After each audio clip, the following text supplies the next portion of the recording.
So next, I'm going to read you a question, Tony, from Mark Madison of Pro Wrestling Post, and then after Tony answers that, the next up will be Stephanie Chase from Digital Spy. Here's the question from Mark, Tony.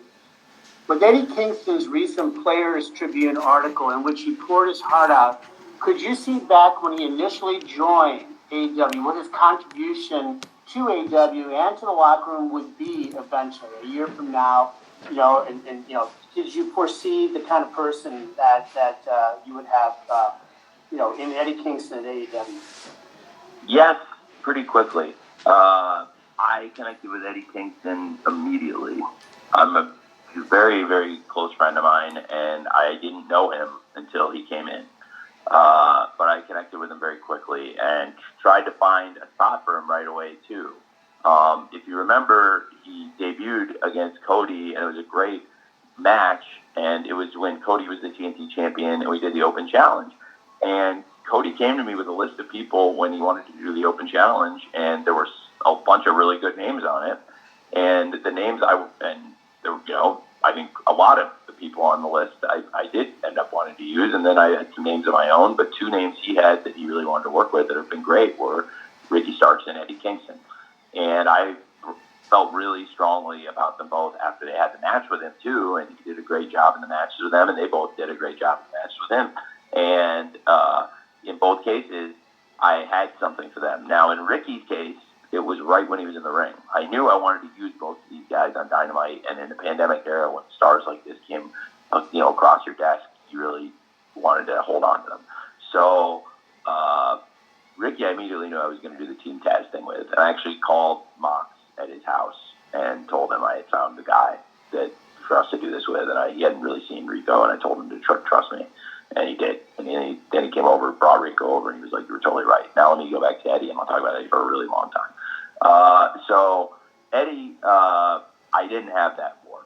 I knew I had to do something with this guy. What a massive talent. And Cody and Eddie had such a great match, and I found a unique opportunity because at Fyter Fest last year, Young Bucks and FTR were teaming, and it was an unlikely partnership, and they teamed against the Lucha Brothers and the Butcher and the Blade, which was also kind of a unique team in an 8-man tag match at Fyter Fest 2020. And the Butcher and the Blade and the Lucha Brothers won. And I felt like I had to do something with that because I was like, they beat the Young Bucks and FTR. That's a huge win. And I really want to follow up on it. And I also really want to use these guys. And I'll be honest now, because it was a year and a half ago, and it's in the past, like I was, not as deep on the heel side then.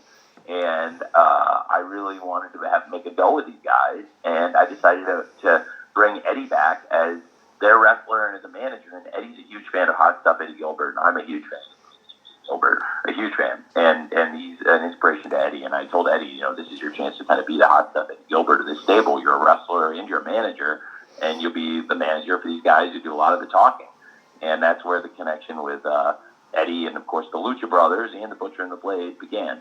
And then going into All Out 2020, the build, if you remember, was kind of a unique heel-heel build. And some people say heel-heel doesn't always work. I think one of the best examples when I was a kid would be the Horsemen versus the Midnight Express, Arn and Tully versus the Midnight Express, which was a program that had never really got going as much as it could have. It was really drawing money, and then all of a sudden Arn and Tully were gone and became the Brainbusters. That was a great program, and I always thought there was something to it. So we did this where I had a heel situation, basically, where it was Jake the Snake and Lance Archer.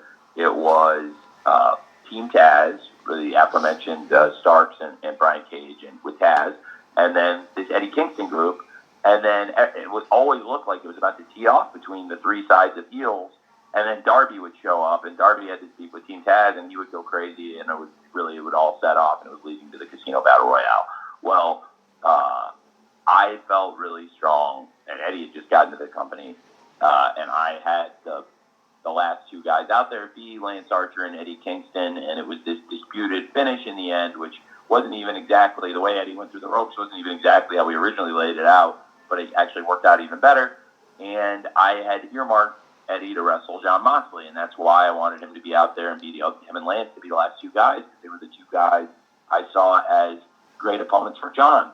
And then Lance, of course, as he said, he was like, he never expected anything to happen. We were all being very careful in a bubble, and then he went to the veterinarian, and next thing you knew, he had COVID.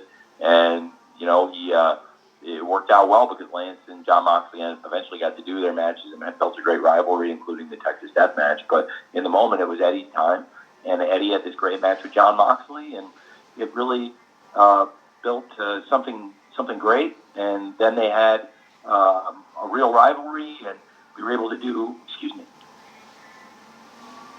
a pay-per-view story building to Full Gear last year. And John Moxley versus Eddie Kingston was main event of Full Gear last year for the world title.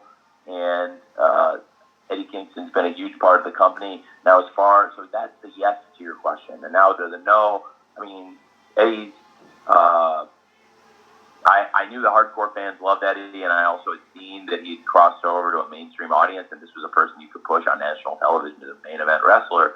But I don't want to undersell how far he's come in the past year or two, and also how far he's come outside of the ring, because I knew Eddie had had some struggles, but getting to know him more in the past year, I've learned more and more about it and how far he's come, and the people who knew him before I did tell me, like, you wouldn't believe how far Eddie's come, like, if you knew him back then. So, yes and no, but as a wrestler, really, since he got here, I've always believed in him, and I'm not surprised at all how well he's done, and I absolutely believed in him to put him in, on a pay-per-view in such a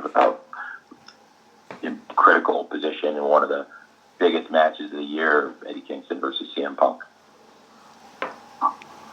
Thanks, Tony. Thanks for the write-in question there, Mark.